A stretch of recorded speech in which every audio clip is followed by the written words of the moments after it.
Donc bonjour, Hamza Elouari, je suis étudiant à l'IMT Minalbi dans le cadre du master spécialisé bâtiment énergie positive. Alors je suis de formation initiale d'architecte. J'ai travaillé dans des agences durant une dizaine d'années, donc dans des structures de taille variable, des petites entreprises et des grandes entreprises pour me faire une expérience un petit peu intéressante, on va dire. J'ai voulu chercher une formation ou un master qui puisse m'aider à acquérir des compétences plus techniques, des compétences plus poussées quelque part, qui me permettaient d'allier la question de la durabilité et de la sobriété dans la construction. Je suis tombé sur la formation proposée par l'IMT Minalbi, qui est celui du master spécialisé en bâtiment énergie positive.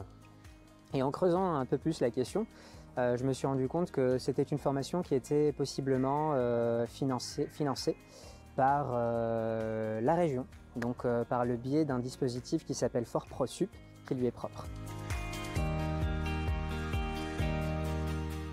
Donc il y a d'abord une formation pendant 6 mois, donc 6 mois de cours avec différents intervenants, que ce soit de la formation théorique, pratique, et par la suite il y a un stage qui a lieu, qui dure à peu près entre 4 à 6 mois, dans une structure. On va dire que la visée du master est assez diverse.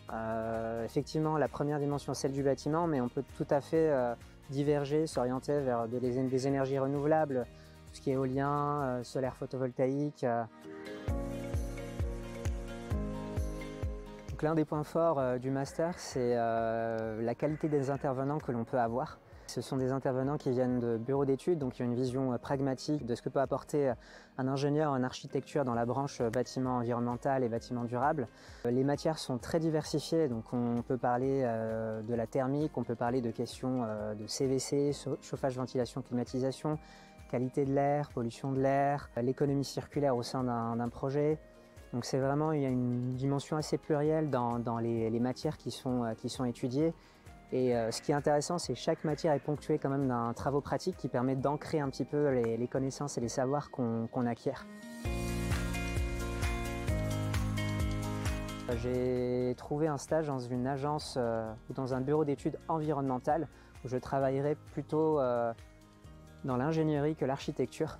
Et je trouvais ça assez intéressant parce que de par ma formation d'architecte et de par la complémentarité du master qui apporte cette dimension technique, ça permet d'allier en fait ces deux connaissances-là et ça me permet quelque part d'être un maillon entre la pensée architecturale et les architectes et les ingénieurs. Parce que j'ai pu aussi constater les divergences qu'il peut y avoir entre ces deux corps de métier.